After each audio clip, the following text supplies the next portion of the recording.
Le Seigneur soit avec vous.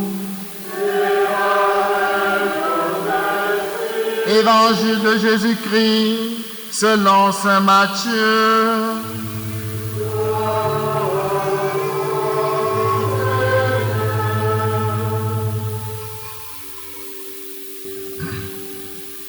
Au chapitre 5, du verset 17 à 37.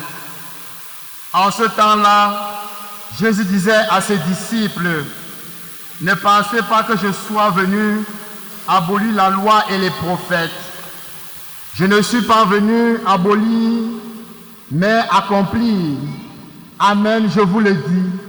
Avant que le ciel et la terre disparaissent, pas un seul iota, pas un seul trait ne disparaîtra dans la loi, jusqu'à ce que tout se réalise. Donc, celui qui rejettera un seul de ces plus petits commandements et qui enseignera aux hommes à faire ainsi sera déclaré le plus petit dans le royaume des cieux. Mais celui qui les observera et les enseignera, celui-là sera déclaré comme dans le royaume des cieux, grand comme grand dans le royaume des cieux. Je vous le dis, en effet, si votre justice ne surpasse pas celle des scribes et des pharisiens, vous n'entrerez pas dans le royaume des cieux. Vous avez appris qu'il a été dit aux anciens, tu ne commettras pas de meurtre, et si quelqu'un commet un meurtre, il devra passer en jugement. Eh bien, moi, je vous le dis, tout homme qui se met en colère contre son frère devra passer en jugement. Si quelqu'un insulte son frère, il devra passer devant le tribunal. Si quelqu'un le traite de fou, il sera passible de la géhenne de feu. Donc, lorsque tu vas présenter ton offrande à l'autel, si là, tu te souviens que ton frère a quelque chose contre toi, laisse ton offrande là devant l'autel. Va d'abord te réconcilier avec ton frère et ensuite viens présenter ton offrande. Mets-toi vite d'accord avec ton adversaire pendant que tu es en chemin avec lui pour éviter que ton adversaire ne te livre au juge, le juge au garde et qu'on ne te jette en prison. Amen, je vous le dis, tu n'en sortiras pas avant d'avoir payé jusqu'au dernier sou. Vous avez appris qu'il a été dit, tu ne commettras pas d'adultère. Eh bien, moi je vous dis, tout homme qui regarde une femme avec convoitise a déjà commis l'adultère avec elle dans son cœur. Si ton œil droit t'entraîne à la chute, arrache-le et jette-le loin de toi. Car mieux vaut pour toi perdre un de tes membres que d'avoir ton corps tout entier jeté dans la géhenne. Et si ta main droite entraîne ta chute, coupe-la et jette-la loin de toi. Car mieux vaut pour toi perdre un de tes membres que d'avoir ton corps tout entier qui s'en aille dans la géhenne. Il a été dit également, si quelqu'un renvoie sa femme, qu'il lui donne un acte de répudiation, eh bien, moi je vous dis, tout homme qui renvoie sa femme, sauf en cas d'union illégitime, la pousse à l'adultère. Et si quelqu'un épouse une femme renvoyée, il est adultère. Vous avez encore appris qu'il a été dit aux anciens, tu ne manqueras pas à tes serments, mais tu t'acquitteras de tes serments envers le Seigneur. Eh bien, moi je vous dis de ne pas jurer du tout, ni par le ciel, car c'est le trône de Dieu, ni par la terre, car elle est son marchepied, ni par Jérusalem, car elle est la ville du roi. Et ne jure pas non plus sur ta tête parce que tu ne peux pas rendre un seul de tes cheveux blancs ou noirs. Que votre parole soit oui, si c'est oui, non, si c'est non. ce qui est en plus vient du mauvais. Acclamons la parole de Dieu.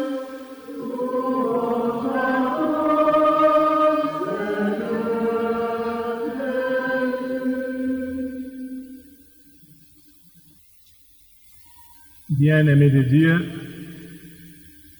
dimanche dernier, Jésus, dans la liturgie de la parole, nous invitait à être le sel de la terre et la lumière du monde. Tous, nous connaissons l'utilité du sel et nous avons longuement médité dimanche dernier sur ces éléments. Le sel donne du goût à la nourriture. Une nourriture qui n'est pas bien assaisonnée, elle est fade. Même si de nos jours, nous savons que l'excès de sel n'est pas bon parce qu'il peut engendrer l'hypertension et des maladies cardiovasculaires. Mais il faut prendre le sel de la grâce, être submergé par ce sel de la grâce qui n'engendre aucune maladie. Quant à la lumière, elle nous permet de voir. Nous devons être des porteurs de la lumière partout où nous nous trouvons. Et aujourd'hui, étant le sel de la terre et des porteurs de la lumière, le Seigneur nous invite à rechercher son royaume. Dans le catéchisme de l'Église catholique, la première partie, la foi professée. Dans la foi professée, les 3 premiers chapitres peuvent nous aider à mieux comprendre ce que le Seigneur nous demande. Dans le premier chapitre, il est dit ceci: Dieu se révèle à l'homme. Ça veut dire quoi? Ça veut dire que c'est Dieu qui prend les devants. C'est Dieu qui est notre premier amoureux. C'est lui qui nous fait le premier la cour, parce qu'il veut nous associer à son amour. Nous ne méritons rien, parce que lui est saint, nous sommes des êtres infidèles. Mais parce qu'il nous aime, parce qu'il voudrait nous associer à son projet d'amour, il se révèle à nous. Il se révèle à nous comme un père. Il se révèle à nous comme un ami. Et quand Dieu se révèle à nous dans ce premier chapitre, il se révèle à nous à travers des signes, des événements de la vie. Deuxième chapitre, on nous dit l'homme est capable de Dieu. Et dans cette révélation, n'oublions pas les fausses philosophies. Il faut qu'on ait le courage de vous le dire. Des fausses philosophies prêchent autre chose. Nous qui sommes des chrétiens, dans la révélation, nous savons que nous ne sommes rien sans Dieu. Et nous savons que c'est la grâce de Dieu qui nous élève vers Dieu. Alors que les fausses philosophies disent que l'homme est une énergie, l'homme, par sa propre force, par ses énergies propres, il peut s'élever pour atteindre. Ils ne parleront pas de Dieu, ils parleront du nirvana. Quel mensonge! L'homme ne peut rien faire de lui-même sans la grâce de Dieu. Et la révélation nous pousse à nous abandonner entre les mains de Dieu, à découvrir la présence de Dieu dans notre vie et la grâce de Dieu qui nous conduit. L'homme est capable de Dieu. À travers cette grâce, Dieu permet à l'homme de le connaître, de le découvrir et de le servir. Et le même catéchisme nous dit ceci, que tous les hommes sont des êtres religieux qui peuvent connaître Dieu. Et maintenant, si Dieu se laisse connaître par l'homme, Dieu nous a créés, Dieu n'étouffe pas la liberté de l'homme. Dieu n'annihile pas la liberté de l'homme. Dieu respecte la liberté de l'homme. D'où le 3e chapitre du catéchisme dans la foi professée. L'homme, la réponse de l'homme à Dieu. L'homme peut répondre à Dieu. Et comme nous sommes des êtres libres, l'homme peut dire oui ou non à Dieu.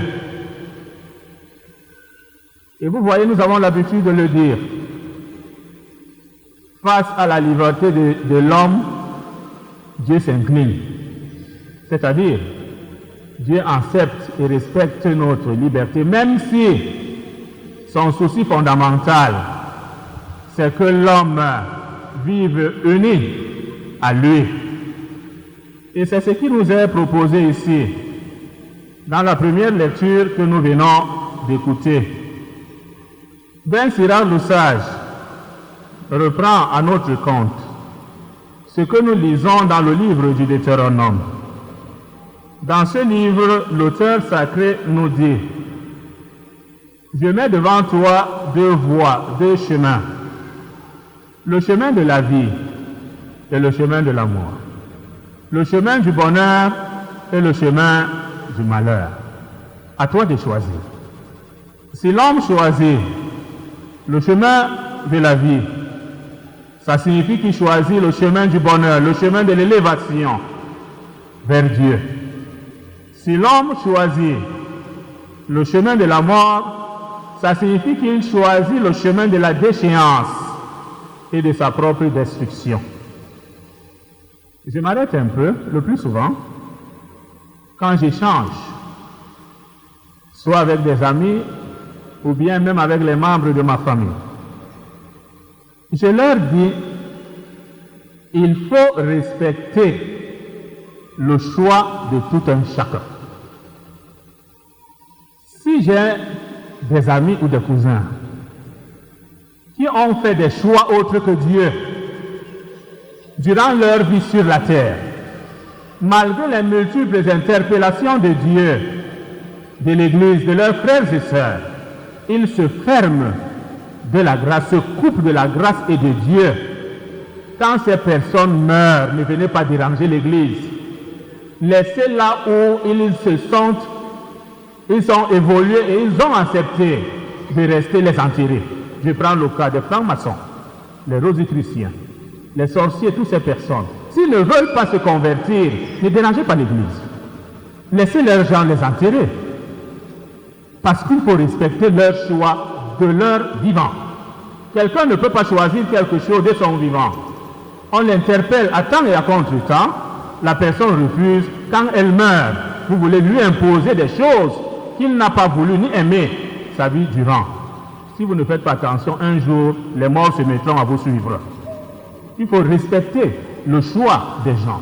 Et quand quelqu'un a choisi de se couper de Dieu et que cette personne meurt, même si vous demandez 1000 messes, les messes serviront à autre chose, pas pour son salut. Il faut qu'on vous le dise. C'est une vérité vraie, elle est dure, mais il faut l'accepter. C'est ça la vérité. Si j'ai fait mon choix d'être prêtre, le jour où je vais mourir, mais ne venez pas m'enterrer comme un laïc, je ne suis pas laïc, je suis prêtre. On doit m'enterrer comme un prêtre. Un père de famille qui est père de famille, qui s'est marié à l'église, il meurt ou une mère de famille, il faut l'enterrer comme un père de famille marié. Vous ne pouvez pas l'enterrer comme un prêtre. C'est même la négation de son choix. Et nous voyons ici, Ben Sirach le sage nous dit, la vie et la mort sont proposées aux hommes. L'une ou l'autre leur est donnée selon leur choix. C'est chacun de nous qui choisit le bien, de faire le bien ou de faire le mal. C'est chacun de nous qui choisit d'être avec Dieu ou de se couper de Dieu. Et si nous choisissons d'être avec Dieu, Dieu va nous élever vers lui et il va nous donner tout ce dont nous avons besoin malgré nos fragilités humaines pour nous mettre à son service. Et Jésus nous le fait découvrir dans l'Évangile. Dans l'Évangile, Jésus est le Messie. Et dans la mentalité vétérotestamentaire de l'Ancien Testament, les Juifs attendaient un Messie guerrier, un Messie qui viendrait tout détruire et rétablir un autre monde. Mais ils ont oublié que Jésus est la loi par excellence. Jésus est la loi même. D'où il nous dit, ne pensez pas que je sois venu abolir la loi ou les prophètes. Je ne suis pas venu abolir, mais accomplir. Jésus est l'accomplissement de la loi du Père. Il est la loi et il est l'accomplissement de la prophétie. Et Jésus nous adresse ici, je pourrais dire, une invitation, et il attire notre attention dans notre manière de vivre et de partager notre foi. Il dit, avant que le ciel et la terre disparaissent, pas un seul iota, pas un seul trait ne disparaîtra de la loi, jusqu'à ce que tout se réalise. Donc, celui qui rejettera un seul de ces plus petits commandements et qui enseignera aux hommes à faire ainsi, sera déclaré le plus petit dans le royaume de Dieu. Mais celui qui les observera et les enseignera, celui-là sera déclaré grand dans le royaume de Dieu. Je l'ai dit à la messe de 6h30, le plus souvent, vous des chrétiens, même nous qui sommes des prêtres, quand il faut le plus souvent pour certains, pas pour tous, annoncer la bonne nouvelle ou expliquer la bonne nouvelle, on fait le chercher le mot. Pour quelle raison? Parce qu'il y a les autorités dans la salle. Il ne faut pas dire ce que Dieu demande de dire, de peur de les blesser. Les autorités sont au-dessus de Dieu? Non. Et la bonne nouvelle est annoncée à tout le monde. Que nous soyons autorités ou pas, que nous soyons grands ou pas. Et le Seigneur nous dit, évitons de trafiquer la bonne nouvelle. Nous n'avons pas le droit de tordre la bonne nouvelle. Nous n'avons pas le droit de falsifier la bonne nouvelle. Nous devons annoncer la bonne nouvelle dans la fidélité. Parce que cette bonne nouvelle doit vous inviter, et nous aussi, qui annonçons cette bonne nouvelle, à la conversion. Et certains vont jusqu'à torpiller la bonne nouvelle parce qu'ils se disent, si j'aborde de tels sujets, je vais perdre des amitiés. Si j'aborde de tels sujets, je vais perdre les enveloppes. Si j'aborde de tels sujets, je vais perdre des largesses. Non! Ces chrétiens et ces pasteurs, le nom qu'on peut leur donner, c'est mange et tais-toi, bois et tais-toi. Le chrétien et le prêtre ne doivent pas être un manger et tais-toi, ni un boire et tais-toi. Il doit être au service de la bonne nouvelle. Et c'est ça la mission du prophète. Jésus continue son enseignement. Si nous sommes fidèles à Dieu, nous serons grands dans le royaume de Dieu. Si nous sommes infidèles à sa loi, nous serons petits. À nous de choisir. Jésus nous dit, il a été dit aux anciens, il a été dit, mais lui dit ce qu'il faut faire. Si quelqu'un commet un meurtre, il devra passer en jugement. Eh bien, moi, je vous dis, tout homme qui se met en colère contre son frère devra passer en jugement. Nous assistons à la messe et nous sommes même réguliers et assidus à la messe, c'est bien. Mais le Seigneur nous dit ceci, quand nous venons offrir un sacrifice, nous devons être des hommes et des femmes réconciliés. Réconciliés avec Dieu. Réconciliés avec nos frères et sœurs. Réconciliés avec notre propre conscience. Et si nous savons que nous vivons dans un climat de haine, de méchanceté, avant de venir offrir le sacrifice, allons d'abord nous réconcilier. Est-ce que nous appliquons ce message? Et je l'ai dit ce matin, quand on a affaire aux chrétiens qui ne veulent pas se réconcilier, quand le prêtre dit, comme nous l'avons appris de notre Seigneur Jésus-Christ, disons ensemble, ne récitez pas le Notre Père. Parce que là, vous êtes en train de commettre un double péché. Parce que quand vous allez dire « Pardonne nos offenses », il y a une condition, il y a le « comme » qui est là, comparaison. Pardonne nos offenses comme nous pardonnons aussi à ceux qui nous ont offensés. Si nous n'arrivons pas à nous réconcilier, inutile de nous présenter à Dieu. Allons d'abord nous réconcilier, revenons vers lui. Et Dieu met à notre disposition plusieurs chemins de réconciliation. Le sacrement de réconciliation qui est un lieu de rencontre, un lieu d'amour entre Dieu et nous, et la réconciliation directe, où vous allez rencontrer la personne pour lui présenter vos excuses ou demander pardon.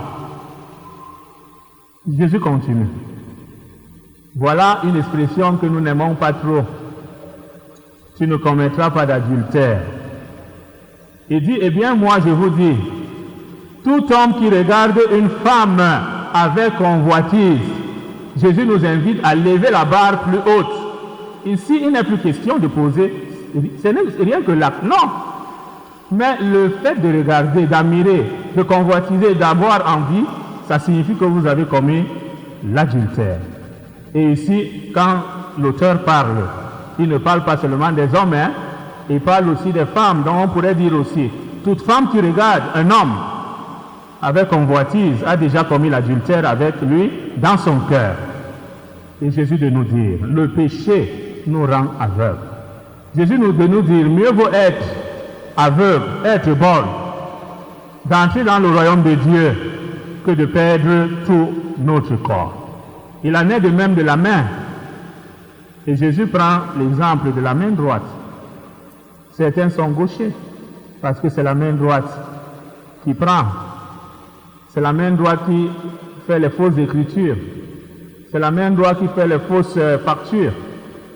C'est la main droite qui est la sujet de corruption. C'est la main droite qui émet les faux chèques. Et j'en passe. Et le Seigneur nous dit, mieux vaut couper cette main que d'aller dans la géhenne de feu. Jésus est la loi parfaite du Père. Et il rétablit ici et élève à la dignité des sacrements le mariage. Dans la loi juive, quand on a arrêté une femme en flagrant délit d'adultère, on devait la lapider, la tuer à coups de pierre. Et la loi était injuste. Est-ce qu'on commet l'adultère seul? L'homme était où? L'homme, lui, la société le protégeait. Et Moïse a concédé une telle loi, tout simplement, pour éviter les morts d'hommes, protéger la vie humaine. Si l'homme sait qu'il ne veut plus de sa femme, au lieu de la tuer, mieux vaut lui dire de repartir chez ses parents. Et quand Jésus vient maintenant, lui lève la barre haute. Il dit, tout homme qui renvoie sa femme la pousse à l'adultère. Et si quelqu'un épouse une femme renvoyée, il est adultère. Votre oui doit être oui. Votre non doit être non. Et c'est ce qui doit caractériser la vie de tout chrétien. Le oui, nous avons prononcé ce oui le jour de notre baptême.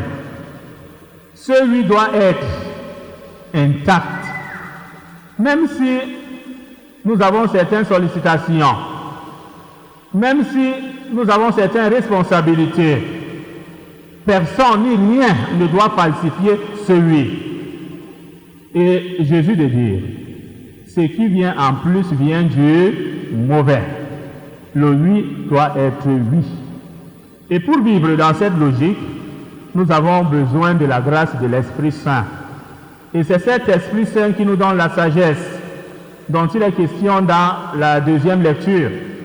Et comme le souligne Saint Paul, cette sagesse nous vient de Jésus, la sagesse par excellence.